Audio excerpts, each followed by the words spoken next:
తెలంగాణలో political power game peaks కి చేరింది.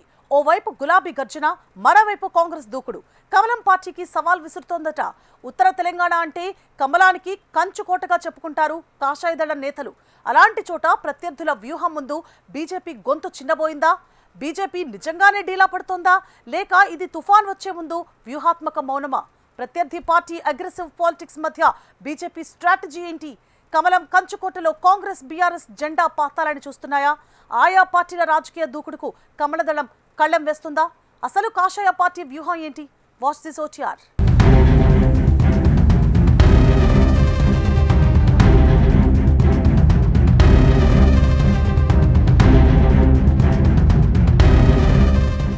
రణస్థలంగా ఉత్తర తెలంగాణ.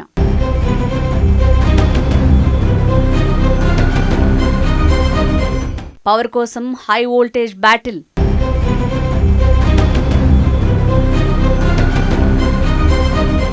పోటాపోటీగా రేవంత్ కేసీఆర్ గర్జన.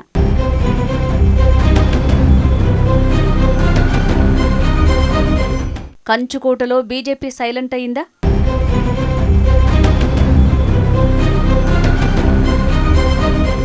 కారు కాంగ్రెస్ దూకుడుకి కమలం కౌంటర్ ఏంటి?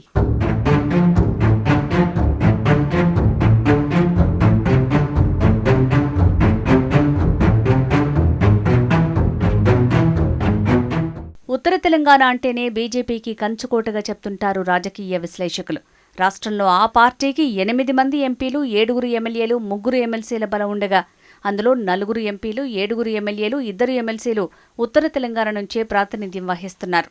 వీరితో పాటు సర్పంచ్, మున్సిపల్ కార్పొరేషన్ ఎన్నికల్లో సైతం ఇక్కడ బీజేపీ తన దూకుడును ప్రదర్శించింది. తొలిసారిగా Karimnagar corporation mayor, deputy mayor పీఠాలను బండి సంజయ్ నాయకత్వంలో కైవసం చేసుకుంది. అలాగే నిజామాబాద్ కార్పొరేషన్ ఎన్నికల్లో ఎంపీ అరవింద్ నాయకత్వంలో బీజేపీ 28 సీట్లు సాధించి త్రుటిలో మేయర్, డిప్యూటీ మేయర్ పీఠాలను చేజార్చుకుంది. ఈ విధంగా బీజేపీ తన రాజకీయ ఆధిపత్యం చెలాయిస్తున్న ఉత్తర తెలంగాణలో సడన్ గా ఒకవైపు కేసీఆర్ రీఎంట్రీ, మరోవైపు సీఎం రేవంత్ రెడ్డి దూకుడు ప్రదర్శనతో ఒక్కసారిగా రాజకీయం వేడెక్కిందనే చర్చ సాగుతోంది.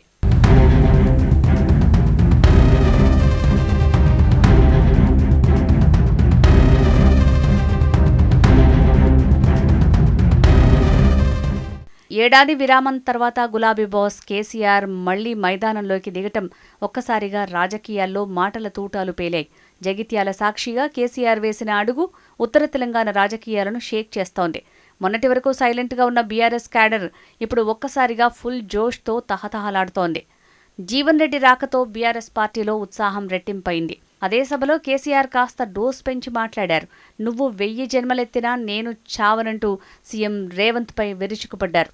రాష్ట్రంలో కరెంటు, యూరియా, హైడ్రా అంశాలపై తీవ్రస్థాయిలో సూటిగా ప్రశ్నించారు. బీజేపీ కంచుకోటలో గులాబీ జెండా పాతడమే లక్ష్యంగా కేసీఆర్ తన మార్క్ పాలిటిక్స్ షురూ చేశారనే చర్చ జరుగుతోంది. దీంతో పాత కోటలను రాజకీయంగా తిరిగి పొందాలనే ఏకైక లక్ష్యంతో గులాబీ బాస్ రీఎంట్రీ ఇచ్చారనే టాక్ జోరుగా వినిపిస్తోంది.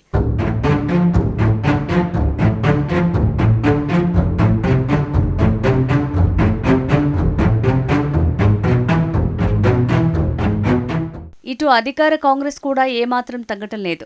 కటారం వేదికగా సీఎం రేవంత్ రెడ్డి తన విశ్వరూపం చూపించారు.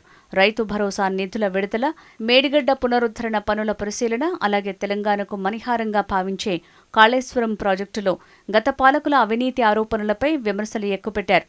వచ్చే ఎన్నికల్లో కేసీఆర్కు ప్రతిపక్ష హోదా లేకుండా చేస్తారని సవాల్ విసరటం చర్చకు దారితీసింది. ఒకే దెబ్బకు 2 పిట్టలు అనేలా బీఆర్ఎస్, బీజేపీలను సీఎం టార్గెట్ చేయటం చర్చనీయాంశమైంది. ఇప్పటికే కాంగ్రెస్ పార్టీ సర్పంచ్, మున్సిపల్ ఎన్నికల్లో విజయాలతో ఊపు మీద ఉంది. అదే జోష్లో వచ్చే ఎంపీటీసీ, జెడ్పీటీసీ ఎన్నికలను, అలాగే రాబోయే అసెంబ్లీ ఎన్నికల్లోనూ గెలుపే లక్ష్యంగా ఉత్తర తెలంగాణలో బీజేపీకి గట్టి పోటీ ఇస్తూ కమల దళానికి ఇప్పటి నుంచే చెక్ పెట్టాలనే ఆలోచనతో కాంగ్రెస్ పార్టీ రాజకీయంగా స్కెచ్ వేస్తోందట.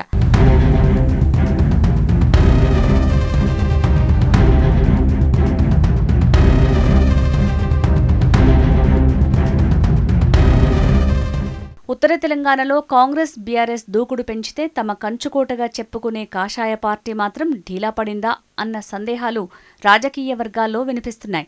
ఈ తరుణంలోనే వాటికి చెక్ పెట్టేలా కాషాయ దళం కూడా కథన రంగంలోకి దిగింది.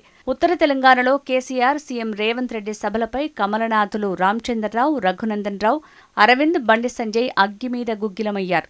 ఉత్తర తెలంగాణ గడ్డ బీజేపీ అడ్డా అని అక్కడ కమలం ఢీలా పడలేదన్నారు బీజేపీ రాష్ట్ర అధ్యక్షులు రామచంద్రరావు. రేవంత్ రెడ్డి, కేసీఆర్ ఒకరినొకరు కాపాడుకుంటున్నారని, ఓటుకు నోటు కాళేశ్వరం మధ్య చీకటి ఒప్పందమని ఆయన రాజకీయ బాంబు పేల్చారు. తాము ఎవరి కాళ్లు మొక్కాల్సిన అవసరం లేదని, ప్రజల కాళ్లే మొక్కుతామని చెప్పడం ద్వారా సెంటిమెంట్ అస్త్రాన్ని ప్రయోగించారు. అరవింద్ మాట్లాడుతూ ప్రపంచానికి ట్రంప్, దేశానికి రాహుల్ గాంధీ, తెలంగాణకు కేసీఆర్ ఉంటేనే ఎంటర్టైన్మెంట్ ఉంటుందన్నారు. దీక్ష సమయంలో తెలంగాణ మీద ఏదో ఒక స్టేట్మెంట్ ఇప్పించండి, లేకపోతే చచ్చిపోయేలా ఉన్నా అని మా తండ్రి డిఎస్కు ఫోన్ చేసి బ్రతిమిలాడారని అరవింద్ రాజకీయంగా మరింత అగ్గి రాజేశారు. Lily, you are so silly అన్నట్లు రేవంత్ రెడ్డి తీరు ఉందని, లాగులు, తొండలు, బూతుమాటలు బంద్ చేయి రేవంత్ అంటూ చురకలంటించారు అరవింద్. అదే స్థాయిలో కేసీఆర్, రేవంత్ రాహుకేతువులని, కాళేశ్వరంలో కేసీఆర్ను కాపాడుతోంది రేవంతే అంటూ తనదైన శైలిలో రాజకీయ బాణాలు సంధించారు బండి సంజయ్. ఎంపీ రఘునందన్ మాట్లాడుతూ కేసీఆర్, రేవంత్ తుపాకీ రాముడులాగా కాళేశ్వరం కట్టిన కంపెనీకే మూసి పునరుద్ధరణ అప్పచెప్పారు. దీంతో కాంగ్రెస్, బీఆర్ఎస్ ఫెవికాల్ బంధం తెలుస్తోందంటూ ఘాటుగా స్పందించడం రాజకీయ రచ్చకు ఆజ్యం పోసింది.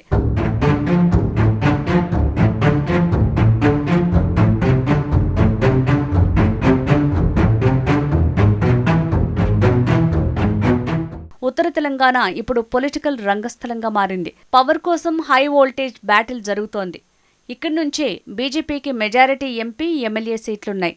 అలాగే కాంగ్రెస్కు సర్పంచ్, మున్సిపల్ ప్రజాప్రతినిధులతో పాటు అధికార బలం ఉంది.